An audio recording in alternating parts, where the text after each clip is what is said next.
On va commencer cette session très intéressante qui fait référence à des pathologies sévères ou invalidantes, je pense en particulier à la toux, et pour lesquelles nous avons actuellement de nouveaux traitements qui semblent vraiment très prometteurs. J'ai la chance de pouvoir en utiliser depuis quelques années, et vraiment ces traitements ont changé la vie de nos asthmatiques sévères et de nos patients atteints de polypose. Donc, sans plus tarder, je vais donner la parole au professeur Agnès Hamzaoui, pneumologue, qui va nous parler donc des biothérapies dans l'asthme.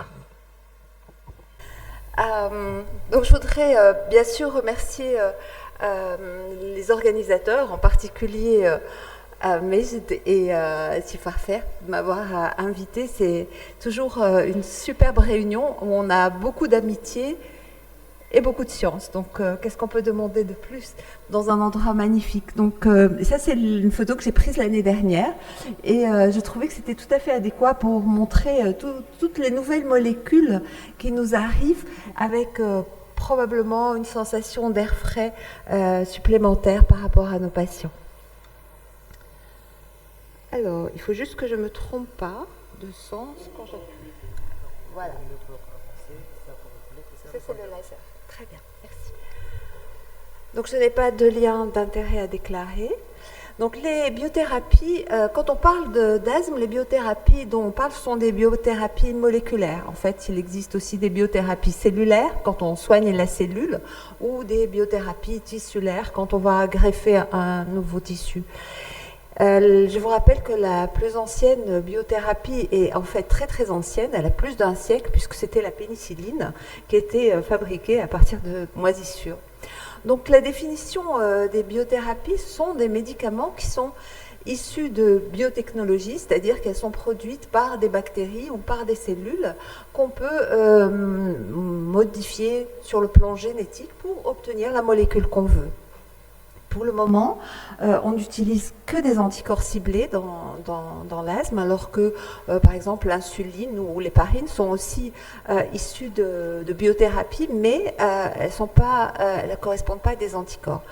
Donc nous, on peut les utiliser pour le moment uniquement dans l'asthme sévère, et qui n'est pas contrôlé par un traitement optimal personnalisé. Ça veut dire qu'en fait, on est assez restreint et qu'on ne sait pas encore si, à cause de leur coût essentiellement, si elles pourraient être utiles dans des formes beaucoup plus légères.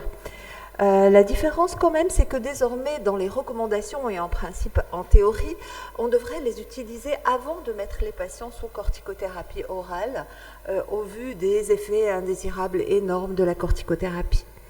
Les objectifs que se proposent de traiter les biothérapies varient selon les médicaments et en fait selon les données des essais cliniques, et en principe on devrait en tenir compte quand on soigne le patient puisque ça devrait correspondre à ses objectifs. Donc certaines ciblent les exacerbations, particulièrement les exacerbations sévères, d'autres le contrôlent, d'autres améliorent la fonction respiratoire, mais ce n'est pas une constante. Et enfin, ça peut être de la réduction des effets indésirables de la corticothérapie.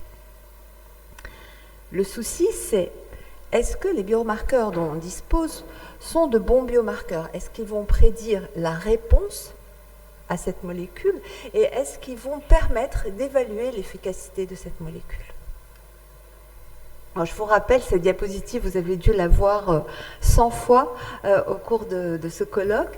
La cascade inflammatoire tissulaire. Pourquoi j'ai mis tissulaire? Parce que on va viser non seulement les cellules immunitaires que vous connaissez tous, mais aussi l'épithélium et son impact à long terme sur le remodelage et sur les cellules musculaires lisses. Et ça, on a tendance à l'oublier. Alors, je voudrais vous rappeler les déclencheurs. Les déclencheurs de la réaction asthmatique, eh bien, ça va être beaucoup de choses, les allergènes, les virus, les variations physiques, les polluants, les bactéries. Et donc, on a énormément de facteurs déclencheurs qui vont varier dans le temps, qui peuvent être associés, mais qui font que la réponse qu'on va déclencher ne va pas être la même. Et même pour un seul patient, il ne va pas faire nécessairement toujours la même réaction. En plus, on va avoir des réactions qui sont intriquées. Quand on a tendance à différencier les asthmes TH2 des asthmes non TH2 en disant on va avoir plutôt les TH17 ou plutôt juste une immunité innée ici par les macrophages, eh bien en fait c'est une erreur parce que tout notre système se met en branle avec un équilibre différent à chaque fois.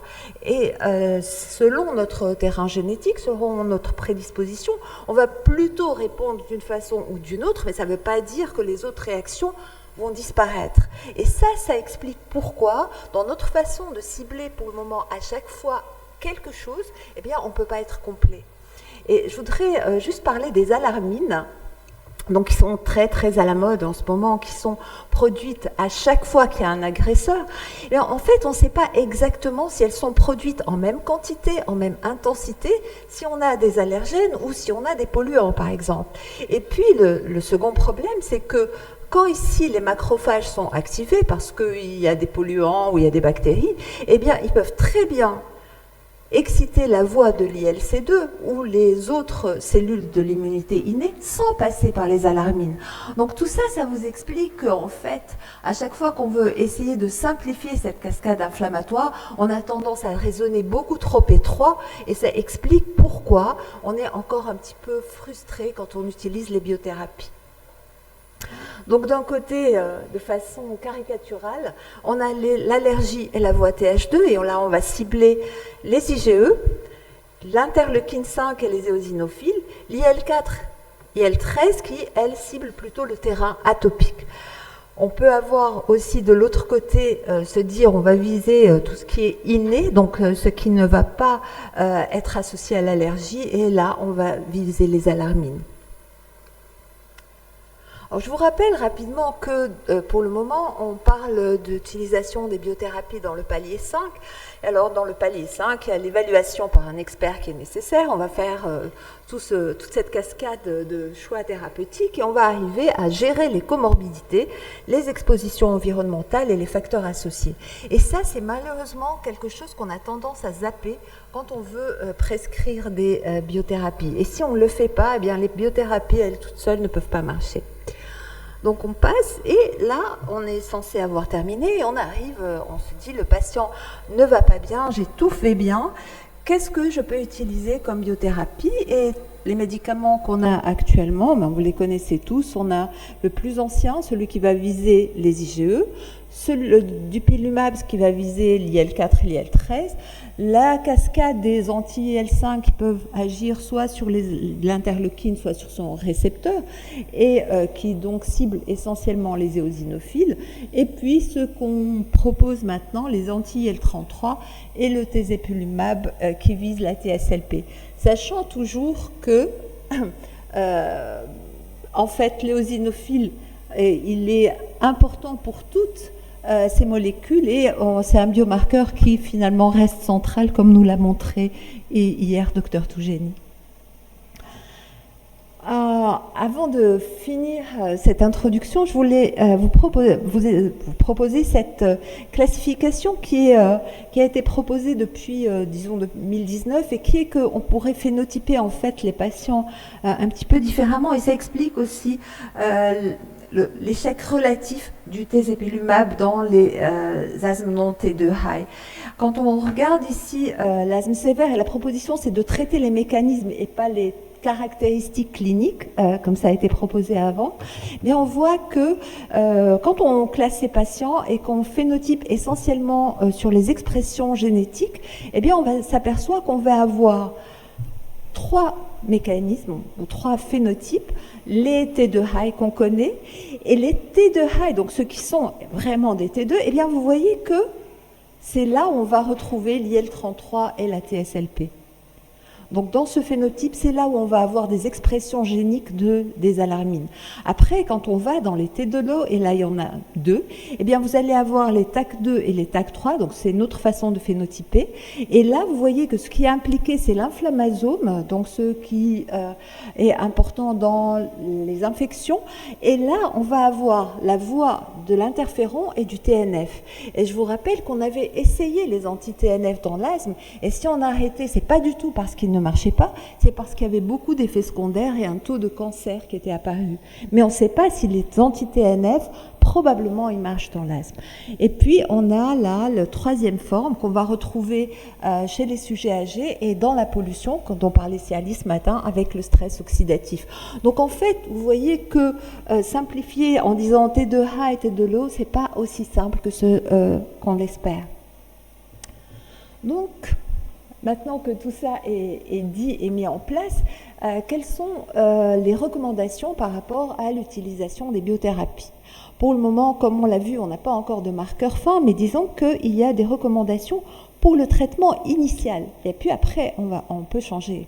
Donc, l'omalizumab, le plus ancien, classiquement, l'asthme allergique modéré à sévère, avec un intervalle d'IgE qui est assez limitant en réalité, puisque souvent les asthmatiques sévères ont des taux d'IgE assez élevés. C'est celui qu'on connaît le mieux, particulièrement chez l'enfant, et qui a fait la preuve de sa sécurité d'emploi. Ce qui est intéressant quand on propose une biothérapie, c'est de vérifier quelles sont les comorbidités associées qu'on va pouvoir viser. Et ça, c'est peut-être plus pertinent dans le choix de la molécule. Et pour les anti-IgE, ce qui est intéressant, c'est la polypose nasale, mais surtout l'urticaire chronique et les asthmes sensibilisés aux moisissures, où ça fait déjà partie des recommandations. Ensuite, on a tous les anti-IL-5 qui, bien sûr, ne sont destinés qu'aux asthmes qui ont une hyperéosinophilie sanguine et où on va cibler essentiellement les exacerbations et où il faudra se poser toujours la question des parasitoses, puisque le but, c'est d'éradiquer les éosinophiles, et si on n'a pas d'éosinophiles, eh bien, on ne peut pas lutter contre les parasites. Et le mépolizumab est aussi proposé en cas de granulomatose éosinophile avec polyangéite. Ensuite, il y a le dupilumab qui a une efficacité importante en cas d'atopie et qui a un bon taux de réponse, surtout quand il y a des signes associés. Et puis le dernier, le tezepelumab, qui est proposé dans l'asthme sévère T2 et non T2, mais qui a de meilleurs résultats quand le NO exhalé ou les éosinophiles sont élevés. Donc, ça met en question les biomarqueurs T2 high. Qu'est-ce qu'on peut utiliser? Eh bien, pas les IgE, pas la périostine. Ce qui semble prédictif relativement, c'est le FeNO et l'éosinophilie sanguine, qui reflètent de façon, là aussi on l'a vu hier, de façon assez relativement fiable l'éosinophilie bronchique. Alors, pour mettre juste un petit biais et comprendre aussi pourquoi on a des soucis, eh bien, quand on étudie l'expression génique chez les patients TH2, donc ceux qui vont avoir beaucoup d'expression d'interleukine 5, d'interleukine 4, d'interleukine 13 au niveau des gènes, eh bien, ça n'est pas corrélé au taux de cytokine sanguine, ni aux IgE, ni aux éosinophiles. Et donc, si on cible des marqueurs périphériques qui ne correspondent pas au phénomène inflammatoire qui est géré au niveau génétique, ça pose un petit souci. Donc, vous savez que pour le moment, on essaye d'ajuster les corticoïdes inhalés sur le FeNO et aussi sur l'éosinophiles dans l'expectoration. Et il y a certains pays qui ont réussi, comme la Colombie par exemple, de façon surprenante, à prouver que les suivre sur l'expectoration induite, c'était plus intéressant que de suivre sur le FeNO. Alors, juste pour parler un peu des marqueurs, le dupilumab, donc celui qui cible l'interleukine 4 et l'interleukine 13, il diminue de façon évidente le risque d'exacerbation sévère. Alors, ceci dit, de façon évidente, comme cela a été dit ce matin, c'est une réduction de 50%. Donc, c'est sûr que pour un patient, c'est important d'en faire une et pas deux, mais ça serait quand même bien de ne pas en faire du tout. Et ce ne sont que les exacerbations sévères. Mais le problème de dupilumab, c'est qu'il marche quand on a des éosinophiles, mais que lui, il va induire une hyperéosinophilie sanguine majeure, qui peut arriver jusqu'à 3000 et qui va persister. Est-ce que c'est bon pour un patient d'avoir au long cours une éosinophilie aussi élevée? Je ne sais pas. Et par contre, il n'a pas d'impact quand on n'a pas beaucoup d'éosinophiles. Les anti-TSLP, pareil. c'est une molécule qui est censée agir sur les T2 et les non-T2. Eh bien, vous voyez dans le carré rouge que si les éosinophiles sont supérieurs à 300, eh bien, pareil, on va avoir beaucoup moins de réactions et d'exacerbations sous traitement que si on a des éosinophiles qui sont bas. Et pareil pour le FeNO. Donc ça veut dire que malheureusement, même cette cytokine et l'expression génétique ne trompez pas, on va avoir une bien meilleure réponse chez les asthmatiques T2 que chez ceux qui ne le sont pas. Quels sont les critères de réponse, puisque les biomarqueurs ne sont pas au top et vous voyez qu'on ne les utilise pas pour évaluer une réponse aux biothérapies, c'est la clinique en fait. On va juger l'efficacité et l'intérêt d'une biothérapie sur sur les exacerbations sévères, sur le contrôle de l'asthme, sur la qualité de vie et sur la sécurité. Et ça, la sécurité, c'est quand même important quand on joue avec l'immunité de façon aussi profonde. Ce qui est important mais pas critique, c'est la fonction respiratoire. Arriver à diminuer les doses de corticoïdes inhalés et de corticoïdes par voie orale et l'utilisation des médicaments de secours. Donc maintenant, je voudrais voir avec vous quels sont les points vraiment intéressants des différentes biothérapies. Quand on regarde l'omalizumab, donc l'anti-IgE qui a été utilisé vraiment à très large échelle, vous voyez que chez l'enfant, en vie réelle, c'est un très bon médicament. À 1 an, donc c'est l'étude de Antoine Deschildres en vie réelle, eh bien vous voyez qu'à 1 an, ils vont améliorer leur VEMS, bien, ils vont diminuer leurs exacerbations de façon importante, ils vont diminuer la prise de corticoïdes et ils vont améliorer leur contrôle, et plus le temps passe et plus c'est efficace. Donc ça veut bien dire que ce sont des médicaments qui ne vont pas agir rapidement, mais qu'il faut expliquer aux patients qu'il faut du temps. Et ça, c'est une grosse déception pour les patients. Ils pensent que du jour où ils vont faire leur piqûre, eh bien, ils vont aller bien, alors que souvent, il faut plus de temps que ça. Ce qui est aussi intéressant dans les anti-IgE chez l'enfant, c'est que ça va prévenir les exacerbations automnales viro-induites. Et pour tous ceux qui suivent les enfants, vous savez combien c'est compliqué.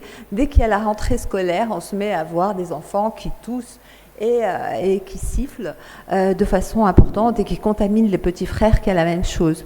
Donc c'est intéressant de le savoir.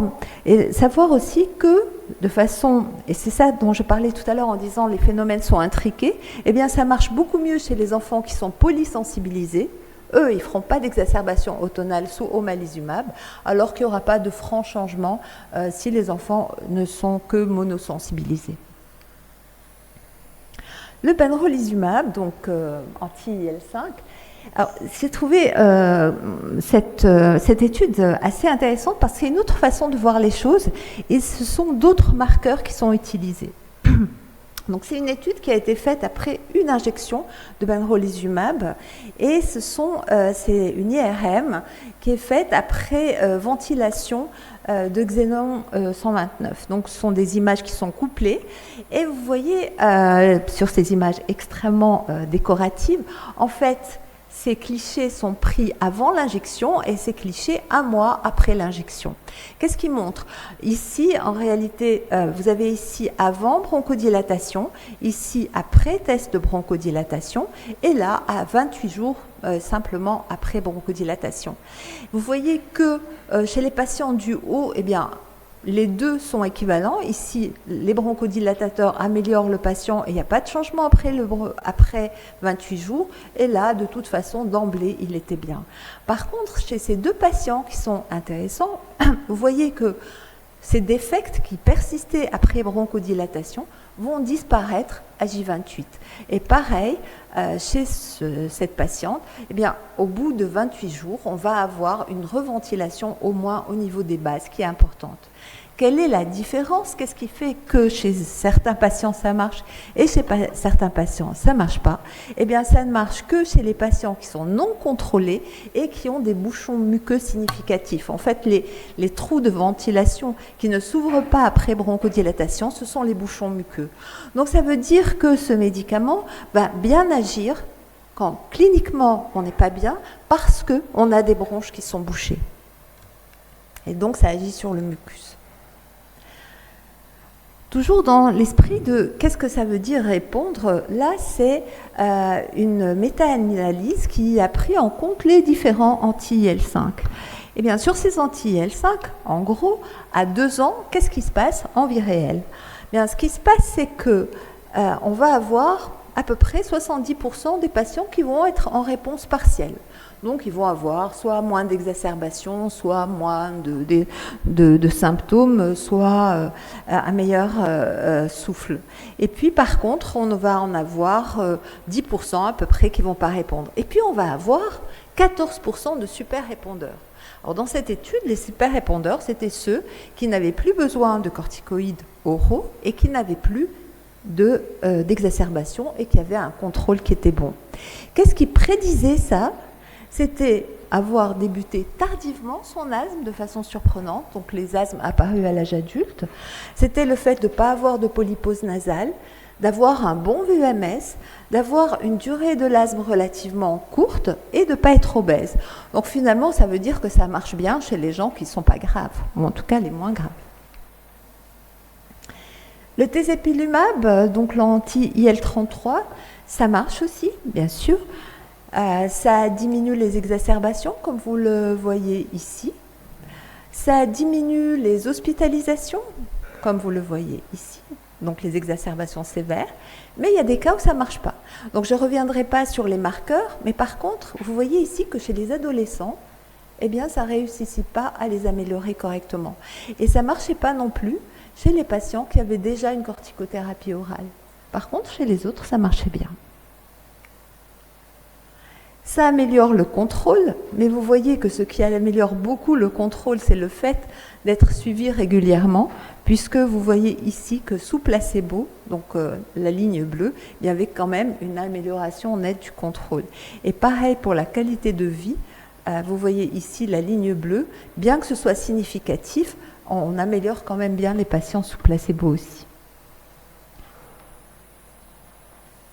Donc pour revenir à cette idée de répondeur en vie réelle, les données sont variables en fonction de la durée du suivi et la précision de la sélection. C'est clair que plus on est étroit dans la sélection des patients, et mieux ça va être. Donc quand on regarde ici le mepolizumab par exemple, les répondeurs, c'était considéré répondeurs ceux qui avaient 50% de réduction des exacerbations ou de la dose de maintenance de la prénisolone, on en avait 72%. Et c'était la polypose nasale et le bon BMI qui étaient facteurs de prédiction. Et on avait, dans cette étude, qui était assez bien sélectionnée visiblement, quand même 28% de super répondeurs à 1 an. Mais peut-être que ça a baissé un petit peu après. Et ce qui est intéressant, c'est qu'en fait, il faut attendre 6 mois. Parce que c'est la réponse à 24 semaines qui, dans 90% des cas, va prédire la réponse à 1 an. Donc, il ne faut pas se précipiter à arrêter les biothérapies. L'omalizumab, à 5 ans, 14% de super répondeurs chez qui on a pu arrêter le traitement et avec une persistance de la réponse chez 2/3 des patients. Et le benralizumab, 86% de répondeurs à 48 semaines et 39% de super répondeurs. Mais ça, c'était à 1 an et ça dépend aussi de la façon dont les patients étaient sélectionnés. Notre objectif à tous, c'est d'identifier les super répondeurs. Parce que ce qui nous intéresse avec des médicaments aussi coûteux et aussi contraignants, c'est que les gens aillent bien, qu'ils ne soient plus du tout asthmatiques. Or ça, on l'obtient dans un pourcentage relativement réduit. Mais il faut qu'on arrive à les identifier. Il y a des critères qui sont proposés pour définir les super répondeurs, qui est la disparition des exacerbations, l'amélioration du contrôle, et l'arrêt d'une corticothérapie orale. Et puis le reste sont des critères mineurs. Mais vous voyez que là, la qualité de vie n'a pas été prise en compte. Pour des études, on peut se dire que c'est peut-être suffisant. Et c'était l'objectif de ce consensus. Parce qu'on se dit qu'il faut absolument qu'on arrive à caractériser ces super répondeurs de façon fine, et donc en utilisant les omiques, les génétiques, la transcriptomique, etc., pour arriver à avoir des biomarqueurs qui vont nous prédire à quelle personne on va pouvoir proposer cette biothérapie de façon aussi efficace. Donc on est arrivé au palier 5, on a fait notre prescription de biothérapie et puis on va continuer l'algorithme. Donc la question, ça va être, est-ce que ça va bien, est-ce que ça va pas bien? Si le patient va bien, on va le réévaluer tous les 3 à 6 mois, on va dégraisser les autres médicaments, on va réévaluer le besoin de biothérapie et voilà, on va continuer en étant heureux. Et ça, c'est pour les super répondeurs. Pour les autres, ceux qui sont répondeurs partiels ou qui ne répondent pas, qu'est-ce qu'on peut faire? Eh bien, on peut switcher vers une autre biothérapie. Et là aussi, c'est l'EACI qui a proposé ces recommandations.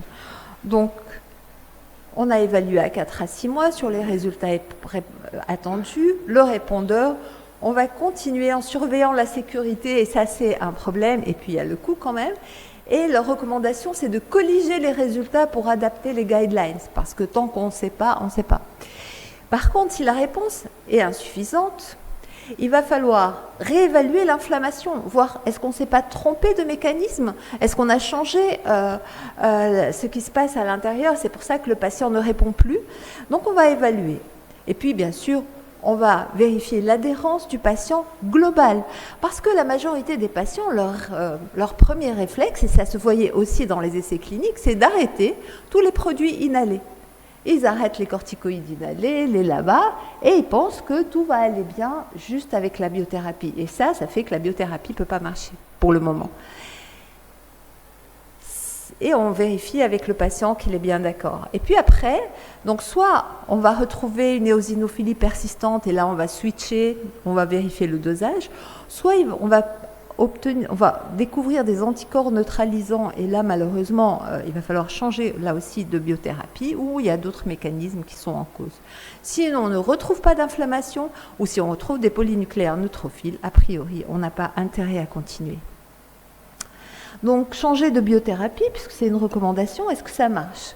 Alors vous voyez que en fait, quand on initie une biothérapie, eh bien on va avoir en gros une réduction de, disons, 40 à 60% des exacerbations, quelle que soit la biothérapie. Quand on change de biothérapie, eh bien on va encore gagner à peu près 50%. Donc ça, c'est intéressant. Ça veut dire que si j'ai un patient sur 2 qui ne répond pas sous la première biothérapie, en soignant celui qui n'a pas répondu, ben j'ai encore 50% de chances que ça marche. Et ça, c'est vraiment un atout pour se dire on peut moduler les biothérapies, même si c'est en changeant de biothérapie à biothérapie dans le même mécanisme. Si on change d'anti-IL5, eh bien, on peut gagner 50%. Qu'est-ce qui explique la disparité des résultats dans la vie réelle? Et c'est probablement la sélection des patients. Donc vous voyez ici, sur ces anti-IL5, le nombre de patients à qui on prescrit en vie réelle la biothérapie et qui auraient été éligibles à l'essai. Donc c'est des patients qui correspondent aux résultats qu'on devrait attendre. Eh bien vous voyez qu'en fait, il y en a très peu. À part le benralizumab qui était à presque 60%, mais les autres, pour le mépolizumab, il n'y a que 15% des patients qui reçoivent le mépolizumab qui correspondent aux patients chez qui l'essai a été fait. Et qu'est-ce qui fait que les patients ne correspondent pas? Essentiellement, alors ce qui est éligible, c'est en orange, et ce qui est non éligible, c'est en bleu. Eh bien, vous voyez que la plus grosse différence, vous allez la voir ici, sur la dose de corticoïdes inhalés. Vous allez la voir ici, sur le VEMS par exemple.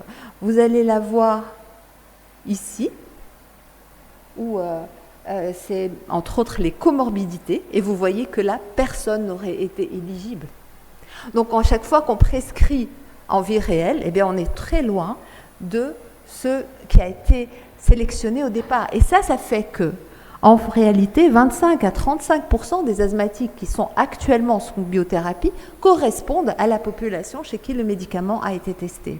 Et ça explique pourquoi on voit arriver des effets indésirables qu'on n'a pas vus auparavant. Et parmi ces effets indésirables, eh bien, il y a par exemple les risques cardiaques qu'on voit avec les anti-TSLP ou avec le dupilumab et qui n'avaient pas été retrouvés parce qu'on utilisait, enfin, on avait testé ces médicaments chez des patients qui n'avaient pas de comorbidité. Et vous voyez ici la fréquence des effets qui n'est pas supérieure par rapport au placebo, mais qui pose quand même parfois un petit souci quand on voit que la mortalité, ça n'est pas significatif, mais on a de la mortalité que chez les patients qui sont sous anti-TSLP, par exemple, dans ces résultats.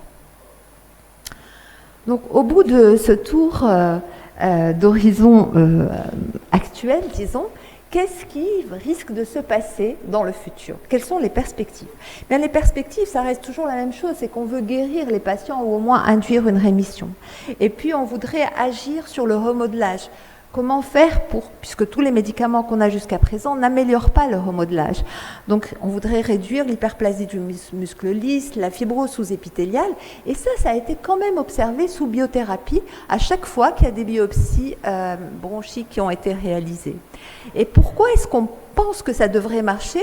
C'est parce que, en fait, toutes les cytokines qui sont mises en jeu pour le moment, eh bien on sait qu'au bout d'un certain temps, en fait, elles agissent sur les fibroblastes, elles agissent sur le muscle lisse et donc elles participent au remodelage et à cette hyperplasie. Donc la question, c'est qu'est-ce qu'on peut faire pour que ça marche aussi dans la vraie vie et que ça soit quantifiable? La question étant, peut-être qu'il faut commencer plus tôt. Et puis, peut-être qu'on peut combiner les biothérapies. Alors, pour les biothérapies, pour le moment, quand on cible toujours la même chose, c'est-à-dire on associe des anti-L4, des anti-L5, ça ne marche pas. Par contre, il y a des choses qui marchent. Par exemple, utiliser des anti-TH2 avec des inhibiteurs de l'inflammasome chez les asthmatiques obèses. Pourquoi? Parce que les asthmatiques obèses, on sait qu'ils ont une inflammation différente qui fait intervenir l'inflammasome. Donc quand on bloque et ci et ça, on peut améliorer les patients et ça a été fait cliniquement. Et donc, commencer chez l'enfant, ce serait peut-être une bonne idée. Dans l'asthme léger, alors, bien sûr, c'est pour les patients se dire je vais avoir une injection tous les mois et puis le reste du temps je prends rien, ce serait parfait. Et ça on pourrait l'imaginer dans l'asthme léger, mais pas au coût actuel des biothérapies. Alors pour ça, il y a des études qui sont en cours et il y a une étude sur une forme inhalée qui prend des anticorps d'anti-TSLP et qui a fait des tests de provocation allergénique. Eh bien, ce qu'on voit, c'est qu'effectivement, quand on fait une inhalation d'anti-TSLP avant le test de provocation, eh bien, on va avoir une réduction du VEMS moindre, que ce soit à la phase précoce ou à la phase tardive par rapport au placebo.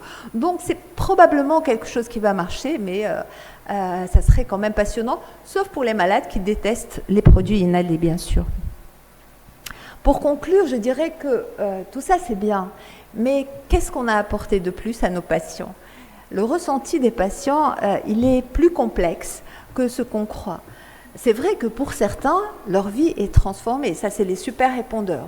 Ils disent, en termes d'impact sur ma vie, ça veut dire que je peux mener une vie normale. Et ça, pour quelqu'un qui était handicapé, c'est un miracle. Après, si on ne répond pas aussi bien, on peut quand même espérer avoir une amélioration de la qualité de vie. Et qu'est-ce que veulent les patients? Ils veulent une diminution de la charge de la maladie, donc avoir moins de symptômes, moins de toux, dont parlait tout à l'heure Jean-Paul, parce que la toux, c'est quelque chose que les patients détestent. Ils toussent, nous on pense VEMS, exacerbation bronchospasme, eux, ils ne dorment pas la nuit parce qu'ils toussent, ça leur fait mal. Donc ils veulent une diminution des symptômes, ils veulent quelque chose qui agisse vite, leur dire, bon, peut-être que dans 6 mois, vous allez voir, ça va aller mieux.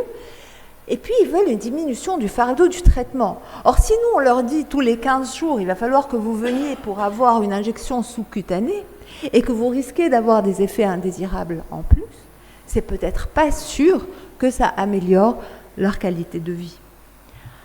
Est-ce que les marqueurs objectifs, ça les intéresse? Oui, ça les intéresse en plus. Ils sont contents quand vous leur dites, voilà, votre VEMS s'est amélioré, ou eux, ils ressentent une amélioration de leur niveau d'activité. Il y a certains qui sont intéressés. D'ailleurs, on le voit en consultation, ils sont là à vérifier leur débit de pointe, est-ce qu'il est monté? Mais ce n'est pas l'essentiel, c'est seulement certains patients. Après, les pauvres, ils apprécient une amélioration même partielle, c'est retrouver ce qui a été perdu. Ceci dit, il faut faire attention parce qu'il y a une perte d'efficacité chez certains patients. Et donc quand eux, ils s'améliorent et puis que petit à petit, ils retournent au niveau où ils étaient sous traitement, pour eux, c'est un drame parce qu'ils n'ont plus l'espoir. Avant, vous leur aviez promis, vous allez voir, j'ai un nouveau médicament. Mais quand vous arrivez, vous mettez le nouveau médicament et qu'il ne marche plus, c'est un drame. Et ça, il faut le préparer et il faut le prévenir. Donc, les biothérapies, c'est une superbe avancée, c'est extraordinaire, mais on n'est pas encore au bout de nos peines, et surtout nos patients ne sont pas au bout de leurs peines, et il faut vraiment qu'on réfléchisse avec eux. Je vous remercie.